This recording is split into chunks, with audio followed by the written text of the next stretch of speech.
Revenue और average revenue दोनों उतना ही है, एक ही है, ठीक है। बट अपने देश में वो कितना कमा रहा है, एक कमोडिटी को बेच के इतना कमा रहा है एंड एक्स्ट्रा कमोडिटी को बेच के इतना अर्न कर रहा है, ठीक है। नाउ इक्विलिब्रियम कैसे उसको मिलेगा, इक्विलिब्रियम मिलेगा with the help of marginal cost curve. देखो वो चाहे वर्ल्ड में प्रोड्यूस करे या चाहे वो वर्ल्ड को सप्लाई कर दे अपने कमोडिटी का, या होम में सप्लाई करे अपने कमोडिटी का, ऑलवेज बनाने वाला तो वही है, तो वो हमेशा हमें अपने कॉस्ट को कंसिडर करेगा, ठीक है। Why is it rubbing of, just a moment,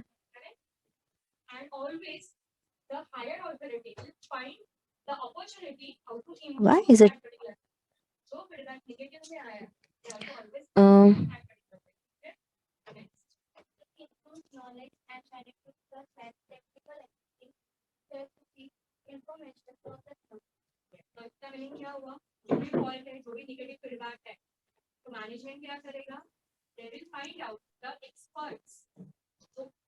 okay. Now start करते हैं यहाँ पे। यहाँ तक अपने को पता चला ना, वो चाहे कहाँ पे भी अपने कमोडिटी को सेल करे, बट बनाने के लिए उसको इक्विलिब्रियम कंडीशन चाहिए।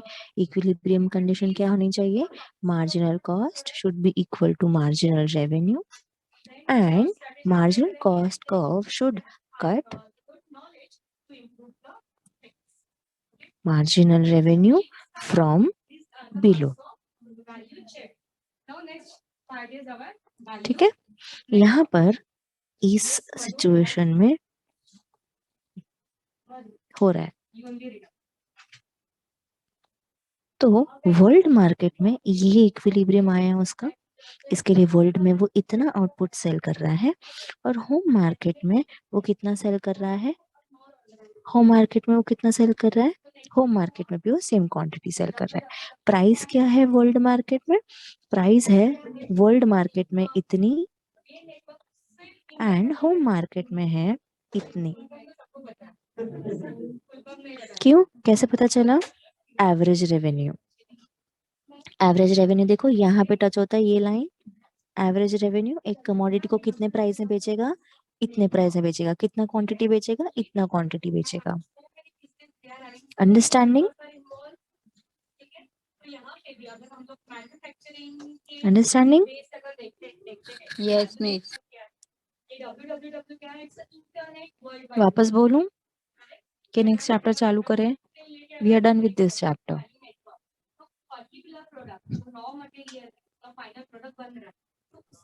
मिस एक बार रिपीट करो ना। वर्ल्ड में देखो ये पॉइंट, ये वर्ल्ड में इतना प्राइस कम प्राइस में बेचेगा, क्यों, क्योंकि वर्ल्ड में क्या वो अकेला है बेचने वाला, वर्ल्ड मार्केट में, जल्दी जल्दी बोलो सब लोग, नो मिस। वर्ल्ड मार्केट में वो अकेला नहीं है, इसके लिए वो बाहर की दुनिया के लिए जितना प्राइस होगा उस हिसाब से कम ज्यादा चार्ज करेगा, तो वो कम चार्ज कर रहा है। अपने घर में, अपने कंट्री में वो ज्यादा प्राइस चार्ज कर रहा है, यानी इतना प्राइस चार्ज कर रहा है, इतना क्वांटिटी बेच रहा है, वर्ल्ड मार्केट में वो इतने प्राइस पे इतनी क्वांटिटी बेच रहा है, ठीक है। कैसे पता चला, based on average revenue, average revenue का पॉइंट कहाँ मैच हो रहा है, आर पे, दिखा आर टच हो रहा है कहाँ पे, एवरेज रेवेन्यू ऑफ होम देखो, एवरेज रेवेन्यू ऑफ वर्ल्ड देखो, तो वर्ल्ड में इतना प्राइस से बेच रहा है, एवरेज रेवेन्यू और प्राइस दोनों एक ही है, always remember, always remember, average revenue एक कमोडिटी को बेचने पे वो जो कीमत मिलती है, वो क्या वो उस कमोडिटी की प्राइस नहीं हो गई क्या, ऐसा no, yes yes miss. Miss. एक कमोडिटी को बेच के जो कमाया वो हो गया एवरेज रेवेन्यू, वही प्राइस तो उसका खुद का प्राइस हो गया वो कमोडिटी का, तो वो इस पॉइंट पे है, आर पॉइंट पे है उनका एवरेज रेवेन्यू। इस वजह से होम मार्केट में देखो पी ऑफ एच लिखा है, यानी price in home market, P of W यानी प्राइस इन वर्ल्ड मार्केट, इतना तो समझ में आया ना, यस मिस। Yes miss. है ना। तो होम मार्केट में ये प्राइस है एवरेज रेवेन्यू कहाँ पे टच होता है? यहाँ पे। तो उसके बेसिस पे उसने इतना क्वांटिटी इतने प्राइस पे बेचा। होम मार्केट में, वर्ल्ड मार्केट में क्या हो रहा है? वर्ल्ड मार्केट में वो इतने प्राइस में कमोडिटी इतना है उसका वर्ल्ड प्राइस। अब उसके ऊपर वो कितने में बेचेगा? तो वो बेचेगा depending upon the marginal cost curve. Equilibrium कहाँ है? इक्विलिब्रियम इक्विलिब्रियम है एट पॉइंट टी। क्यों? क्योंकि यहाँ पर marginal cost is equal to marginal revenue and marginal cost curve is cutting marginal revenue from below. अब समझ में आया? समझ में आया? Yes, Yes, miss. miss. आगे बढ़े। Now will be talking about chapter number 18।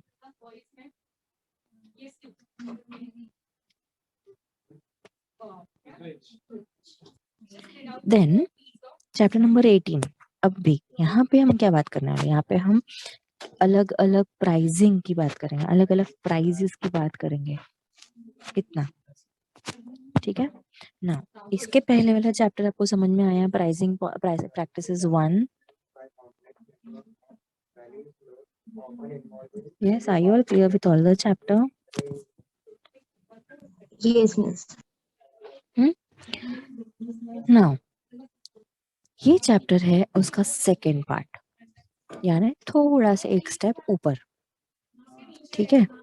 So if we talk about price of a commodity, ठीक है, प्राइस किसके ऊपर डिपेंड करता है?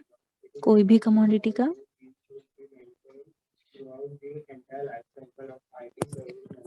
कभी भी कोई भी कमोडिटी का प्राइस किस पर डिपेंड करता है? जल्दी जल्दी बोलो, क्या है रीजन? Demand. और Supply. करेक्ट।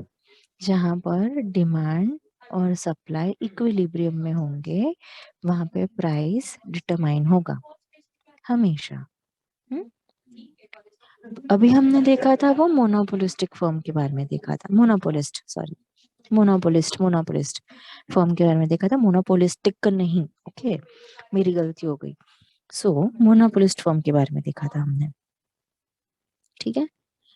हमने एक और चीज देखी कि इक्विलिब्रियम कंडीशन कब होता है? इक्विलिब्रियम कंडीशन दो चीज हो तो इक्विलिब्रियम वो फॉर्म का होगा। अगर उसके पहले होगा तो वो रुकेगा नहीं, डिसइक्विलिब्रियम। देखो, या तो इक्विलिब्रियम होगा या तो डिसइक्विलिब्रियम होगा। इक्विलिब्रियम में क्या होगा?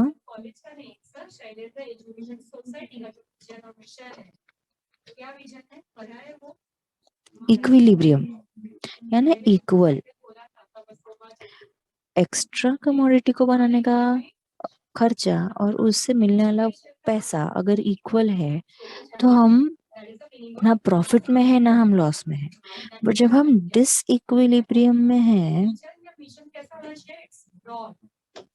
उस वक्त हम या तो लॉस में हैं या तो प्रॉफिट में हैं।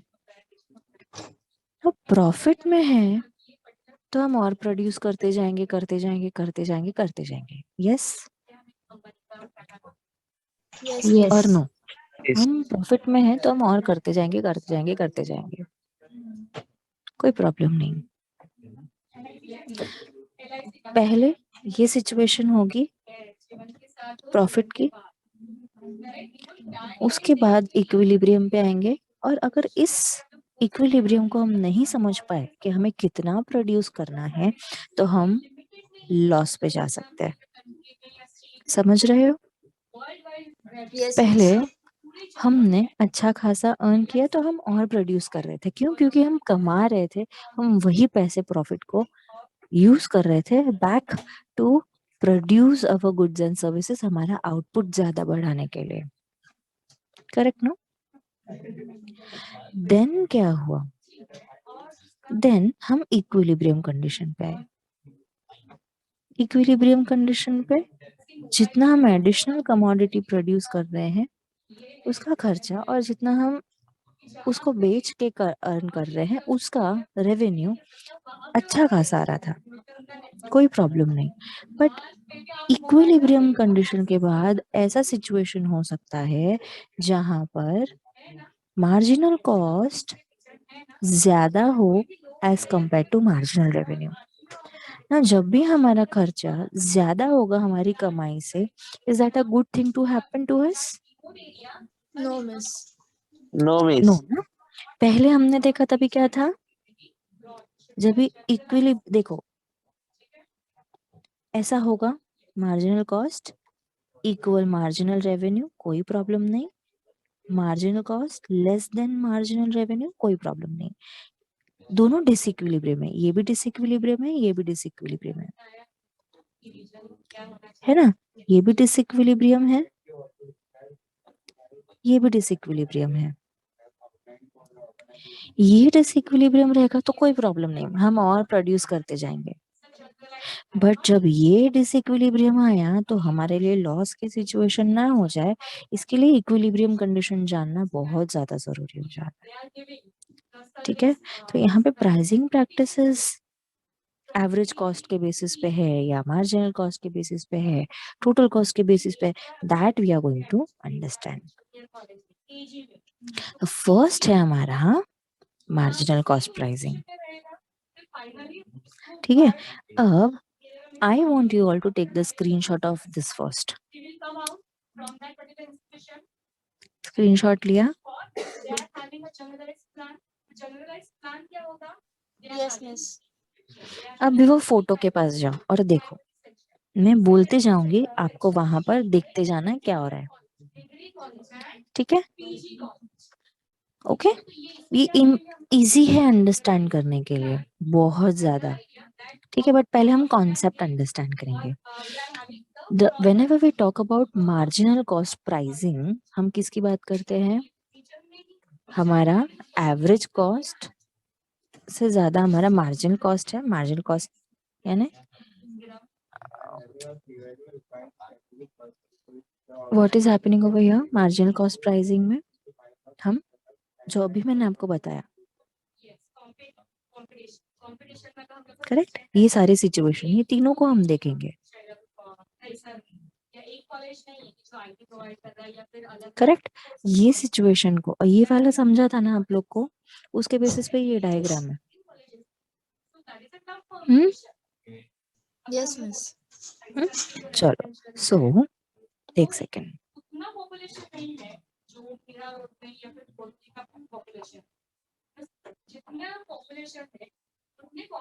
ना ओवर हियर, अभी आप लोग डायग्राम पे हो, मैं रीड करूं डायग्राम, आपको खुद ही समझ में आ जाएगा। डायग्राम सबके सामने है, सबके सामने डायग्राम है। आप जूम से बाहर निकल के मतलब लेक्चर कट करके नहीं जाना है, गैलरी ओपन करोगे तो दिखेगा आप लोग को। ओपन किया सबने? Yes, miss. अब मैं सिर्फ रीड करते जाऊंगी, आपको खुद को समझ में आएगा, कुछ भी इसमें ज्यादा सोचने वाली बात ही नहीं है। ठीक है, ये जो डायग्राम है ये हम लोग को मार्जिनल कॉस्ट और एवरेज कॉस्ट के बारे में बता रहा है। तो अगर आप डायग्राम में पी देखोगे, पी कहाँ है? बीच में। क्यू देखो, एक मिनट यहाँ पे आ जाओ, स्क्रीन पे आ जाओ, मैं आपको बताती हूँ कहाँ पे है पी। ये रहा। नहीं तो कोई रीड करो, मैं यहाँ पे डायग्राम में ड्रॉ करके बताती हूँ। कोई एक जन रीड करो और मैं डायग्राम में बताती हूँ। Yes, किसके miss. पास टेक्स्ट बुक है? मिस, अगर आप टेक्स्ट वो बुक है? स्लाइड दिखाएंगे तो मैं स्क्रीनशॉट लेके बोल सकती हूँ। ठीक है,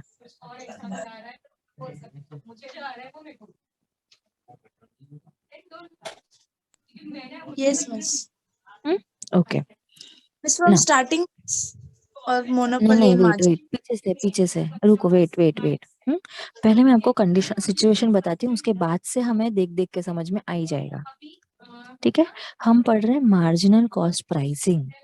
यहाँ पर इस कंडीशन में इक्विलिब्रियम कैसे डेवलप हो रहा है? जब marginal cost is equal to marginal revenue, जैसे हमने अब तक हर जगह पढ़ा है। ठीक है ठीक है यस। प्राइस कैसे डिटरमाइन हो रहा है? एवरेज रेवेन्यू से। प्राइस कैसे डिटरमाइन हो रहा है? Average revenue. दोनों एक ही है। अभी मैंने आपको बताया एक कमोडिटी जब आप खरीदते हो तो उसके ऊपर जो एमआरपी होती है आप उसके हिसाब से खरीदते हो, वही उस कमोडिटी पे अर्निंग होगी दुकान वाले की। सपोज 10 रुपए की बिस्किट ले रहे हो आप, एमआरपी 10 रुपीज है, आपने 10 रुपए शॉपकीपर को दिए, वो 10 रुपए उसकी कमाई होगी एक कमोडिटी से, एक कमोडिटी को बेचने के बाद। यस और नो? यस और no? Yes, miss. Yes, miss. वही 10 रुपए जो बिस्किट के आपने उनको पे किए, वो उनका प्राइस भी है, कमोडिटी का प्राइस भी है, और वही उसकी कमाई भी है। अब समझ में आया? Yes, miss. हाँ. Average revenue is nothing but price of the product. जो आप प्राइस पे, सपोज आपने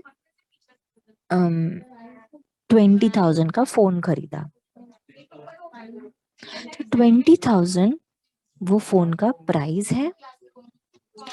उसको बेच के कमाने के लिए ये आपके लिए प्राइस है, बट जो प्रोड्यूसर है ये उसकी एवरेज रेवेन्यू है।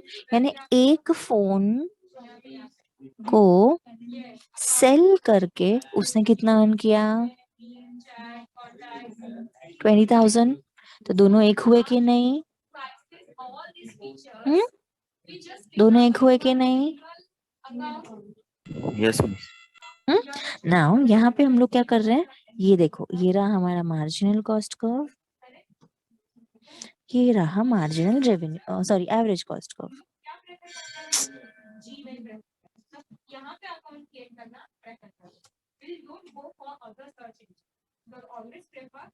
ठीक है, there are two demand curves. ये दो डिमांड कर्व के बेसिस पे डिसाइड होगा हमारा कितना अर्निंग हो रहा है, क्योंकि ये गैप्स देखेंगे हम बीच में। ठीक है, अब स्टार्ट हो जाओ रीड करना। ये आपने भी देखा, जो कौन रीड कर रहा है? Yes, miss. हाँ, तमन्ना डायग्राम देखा? अभी आप रीड Yes, करना स्टार्ट miss. करो। सब लोग यहाँ पे ध्यान देंगे। P1 P2 N2 दिख रहा है ना सभी को? R1 P3 R2 P4 सबको दिख रहा है? Okay, start reading. Monopoly and marginal cost pricing. To control monopoly or regulate the price charged by the monopoly firm, the government may impose a price based on marginal cost. Figure 18.2 explains regulation of monopoly price on marginal cost principle. As per the norms, the monopolist would produce zero Q output, almost the optimum output permitted by the demand, and the OP price. At this point, the government introduced the price regulation and fixes the price at OT, with which is equal to MC. Marginal cost is equal to marginal revenue, yes, average. average हो गया वो revenue. Paragraph? वो paragraph हो गया? Yes, paragraph हो गया? paragraph ऊपर वाला. अभी आपने एक ये पैराग्राफ हुआ, एक पैराग्राफ पढ़ा पूरा। रुको नहीं Yes, तो रुको, miss. मैं हाँ, तो क्या बोला है मैंने? जैसे आपको बोला ये सेकंड स्टेप है। सेकंड स्टेप यानी मोनोपोलिस्ट जो हमने फर्स्ट पार्ट में पढ़ा, अब उसको कंट्रोल में लाने के लिए गवर्नमेंट ने ये कॉन्सेप्ट लाया, ताकि वो धड़ाधड़ किसी को भी कुछ भी प्राइस चार्ज ना करे, मोनोपोली फॉर्म होने का फायदा ना उठाए। ठीक है, इस वजह से गवर्नमेंट ने ओपी प्राइस रखी। कितनी रखी प्राइस? ओपी। ओपी कहाँ है? This is O and this is P. OP इतना प्राइस रखा है गवर्नमेंट ने, और ओ क्यू सेल करने बोला है मोनोपोलिस्ट को। OP price, O Q quantity. क्यों? बिकॉज ये प्राइस पे आपका मार्जिनल कॉस्ट और एवरेज कॉस्ट इक्वल होता है। ठीक है, अब हम लोगों को कॉस्ट कर्व पे फोकस करना है, रेड और ब्लू लाइन पे फोकस करना है। ठीक है, अगर आप देख रहे हो तो ये जो ब्लू लाइन है, पहले स्टार्टिंग में एवरेज कॉस्ट ज्यादा है, इफ यू ऑल से एवरेज कॉस्ट ज्यादा है, ये रहा, ये लाइन Yes, पे miss. देखो अभी, यहाँ अगर हम देखेंगे तो ये एवरेज कॉस्ट ज्यादा है, मार्जिनल कॉस्ट कम है, करेक्ट। हम एक कमोडिटी को बनाने का खर्चा हमारा ब्लू लाइन है और एक्स्ट्रा कमोडिटी को बनाने का खर्चा हमारा रेड लाइन है। तो मुझे बोलो, फर्स्ट अगर हम ये देखें, ये वाला, ठीक है, P1 Q1 अगर हम देखेंगे तो यहाँ पर हमारा कौन सा खर्चा ज्यादा है, एक कमोडिटी को बनाने का खर्चा ज्यादा है या एक्स्ट्रा कमोडिटी को बनाने का खर्चा ज्यादा है? देखो ब्लू कमोडिटी लाइन को बड़ी बनाने का है, ब्लू लाइन बड़ी है, ऊपर है। देखो ये इतना तो समझ में आना चाहिए आप लोगों को कि यहाँ पे है तो ये 10 है, 20, 30, 40, 50, ये अभी कंपेयर करने आ रहा है कि नहीं आ रहा है? Yes, miss. फिर क्यों इतना समझ में नहीं आ रहा है बेसिक आप लोगों को? तो एवरेज कॉस्ट ज्यादा है, एक कमोडिटी को बनाने का खर्चा ज्यादा है या एक कमोडिटी को, एक्स्ट्रा कमोडिटी को बनाने का खर्चा ज्यादा है? एक्स्ट्रा। एक्स्ट्रा है, तो हम प्रोड्यूस करेंगे, इस पॉइंट पे हम क्या प्रोडक्शन करके रुक जाएंगे, ओपी OQ1 OP1 प्राइस पे के, और प्रोड्यूस करेंगे ज्यादा, एक और कमोडिटी को प्रोड्यूस बना के और प्रोड्यूस करेंगे। नेक्स्ट इज, हम थोड़ा और आगे बढ़े धीरे धीरे हमारे प्रोडक्शन कर्व, क्योंकि देखो हमने डिमांड कर्व को देखना था, as I have told you.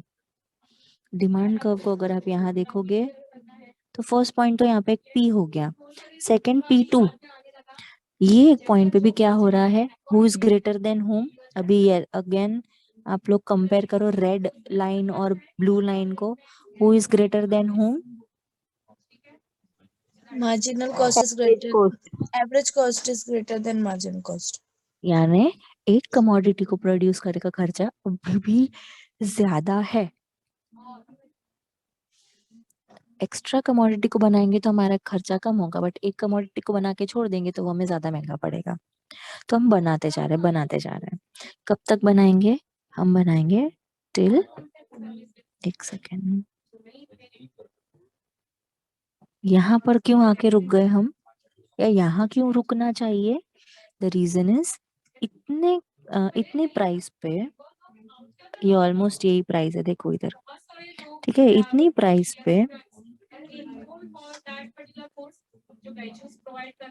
ये प्राइस पे इतना क्वांटिटी बनाना हमारे लिए फायदेमंद होगा। यानी P पॉइंट ऐसा पॉइंट है जहाँ पे जितना डिमांड हो रहा, सॉरी, जितना एवरेज एक कमोडिटी को बनाने का खर्चा है और एक्स्ट्रा बनाने का खर्चा है, दोनों एक ही है, उतना ही खर्चा होगा, चाहे आप एक्स्ट्रा कमोडिटी बनाओ चाहे आप एक कमोडिटी बनाओ। और अगर आपने देखा होगा तो Q, देखो Q is more as compare to Q1 and Q2, यानी अगर हम यहाँ पे भी देखेंगे तो 10, 20, 30, 40, 50, ठीक है। तो हमारा commode quantity of output Q1 के कंपैरिजन में Q में ज्यादा हम प्रोड्यूस कर रहे हैं, यस और नो? तो हमारे लिए ये फायदेमंद है, ठीक है।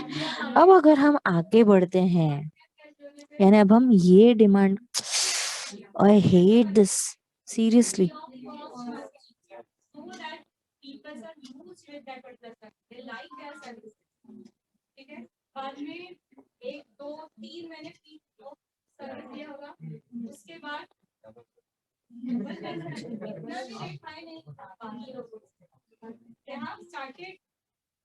अब इससे आपको ये भी दिखाई देगा क्या लिखा है उधर, वर्ड्स,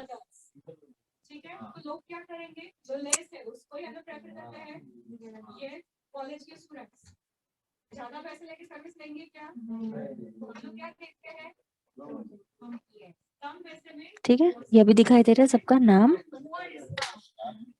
ना। अब हम आगे यस इस डिमांड कर्व पे गए, अगर अब हम इस डिमांड कर्व की बात करें,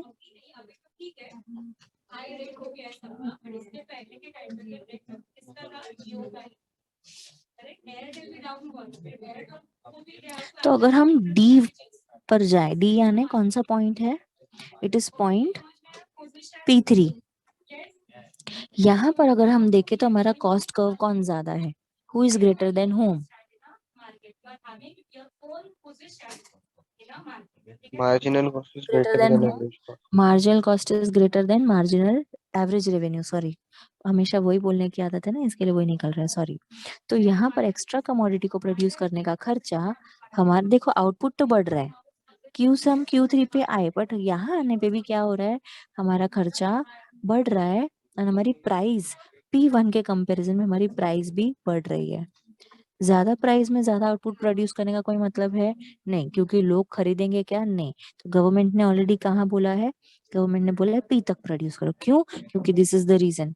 वापस अगर हम यहाँ पर जाएंगे P4, अगर ये हमारा प्राइस है तो यहाँ पर हमारा एवरेज कॉस्ट कम है, बट अगेन हमारा मार्जिनल कॉस्ट ज्यादा, यानी ये हमारा एक्स्ट्रा खर्चा है, विच इज नॉट प्रेफरेबल। भले इधर हाईएस्ट प्रोडक्शन है Q3 तक, पर हम कितना प्रोड्यूस कर रहे हैं? हम इतना प्राइस है, इतना हमारा खर्चा, ये हमारा लॉस हो जाएगा। करेक्ट? ये जो R2P4 के बीच का लाइन है ये लॉस है, और ये भी हमारा लॉस है। जो डॉटेड लाइन है ना यहाँ पे, इफ यू ऑल सी, ये जो डॉटेड लाइन है ये हमारा लॉस है। ठीक है, यहाँ पे हमारा प्रोडक्शन कम है, बट यहाँ पे हमारा प्रोडक्शन ज्यादा है, फिर भी हमारा खर्चा ज्यादा है as compare to the earning. That is why the production is best at this point. सभी को समझ में आया? Yes, miss. आगे बढ़े। Now we are going to talk about monopoly and marginal cost pricing. उसके लिए भी ये डायग्राम का फोटो क्लिक करो।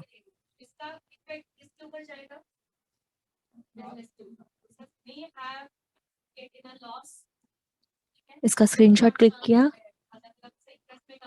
नहीं, उसका नहीं, सॉरी, इसका स्क्रीनशॉट क्लिक करो। सॉरी, कौन रीड कर रहा है वो इसका स्क्रीनशॉट क्लिक करो। तमन्ना रीड करोगे क्या?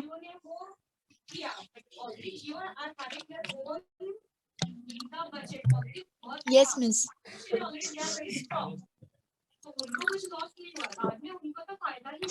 Monopoly and marginal cost pricing. रुको बेटा रुको, मेरे को डायग्राम पे आने दो। बोलो, start. Yes, miss. Monopoly and marginal cost pricing. To control monopoly or regulate the price charged by a monopoly firm, the government may impose a price based on marginal cost.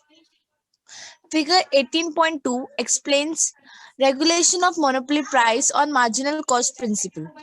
As per the norms, the monopolist will produce OQ output, almost the optimum output permitted by the demand, and charge OP price. At this point, the government introduced the price regulation and fixes the price at OT, which is equal to marginal cost is equal to average revenue at larger output ON. Since ON is sold at a constant price, OT is equals to NS. The firm's AR now is TSGD. Has part the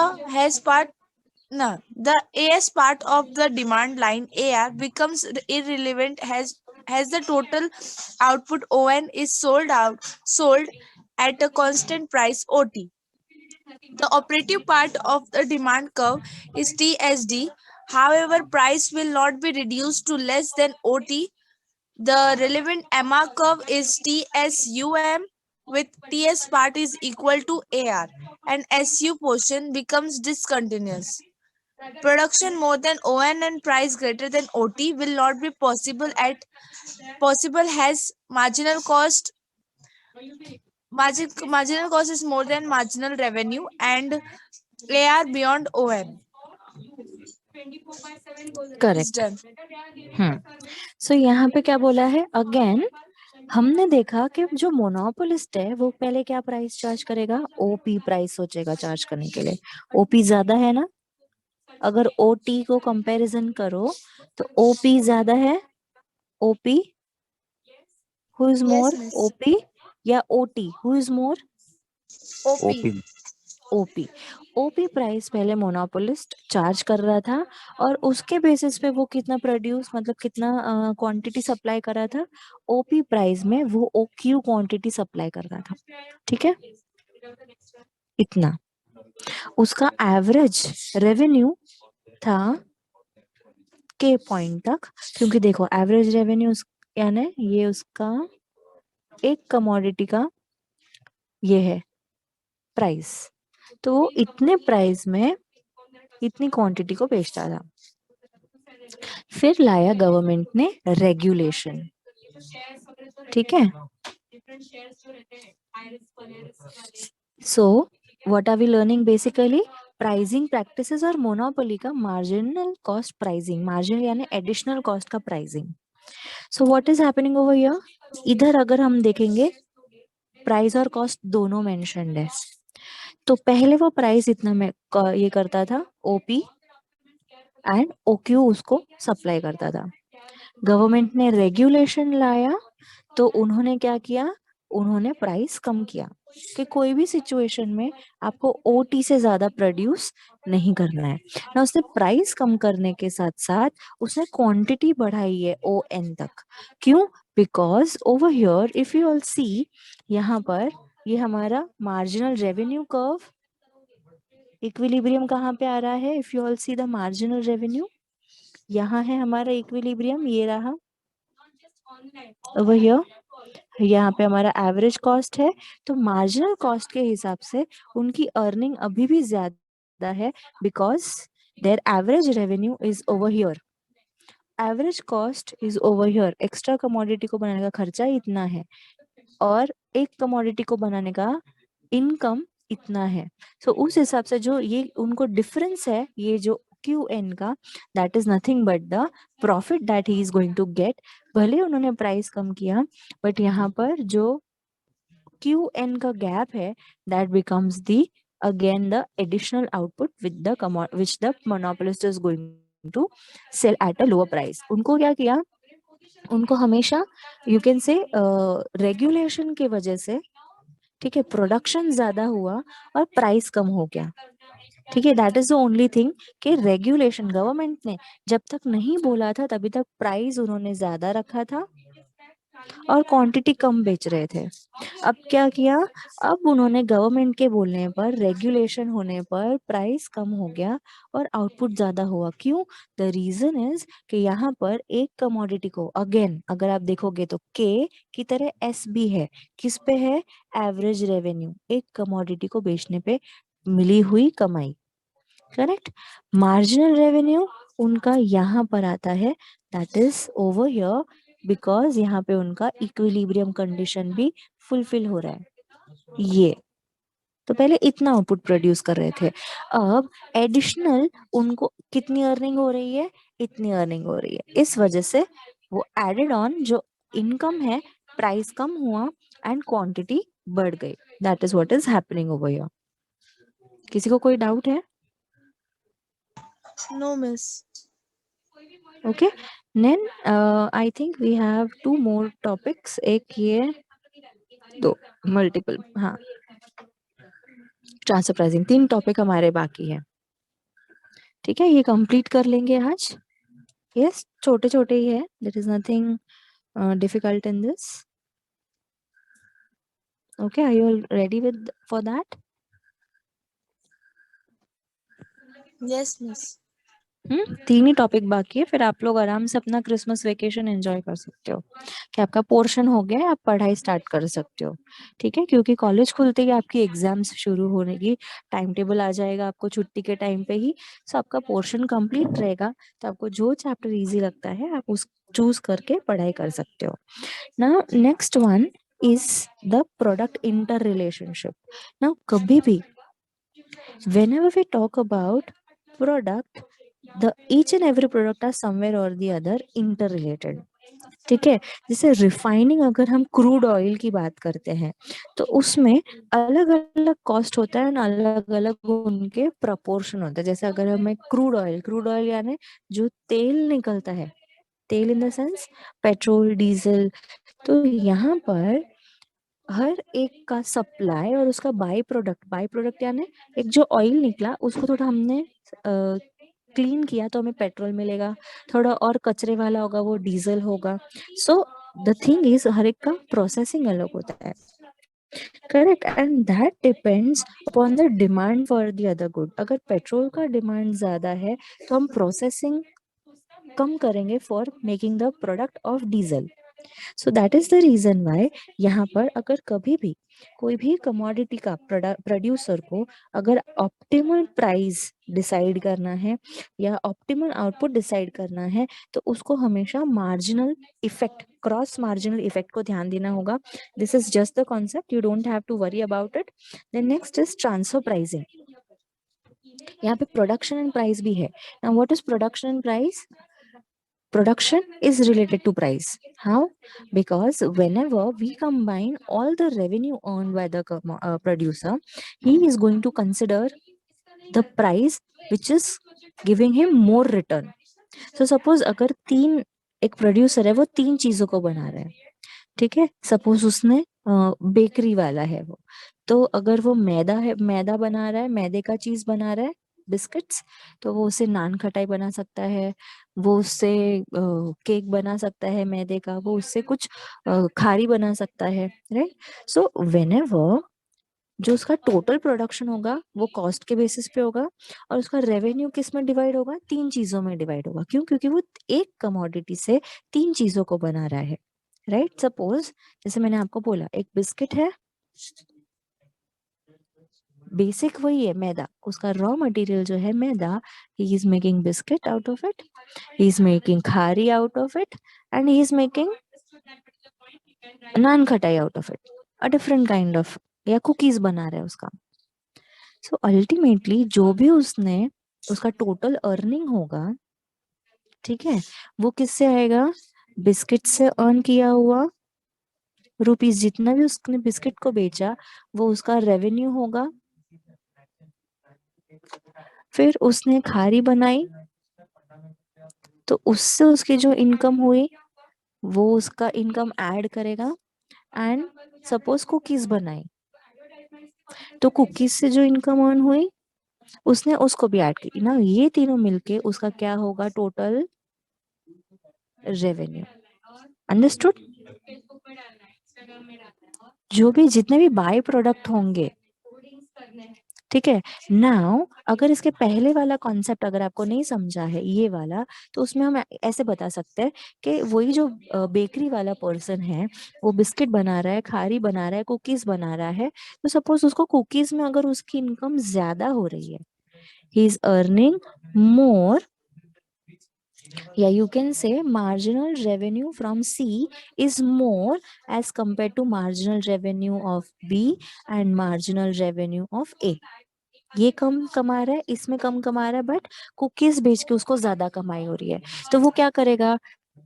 biscuit में ज्यादा मैदा use करेगा, खारी में use करेगा, कि cookies में ज्यादा use करेगा? Cookies. क्यों? द रीजन इज यहाँ पे से उसकी इनकम ज्यादा है, तो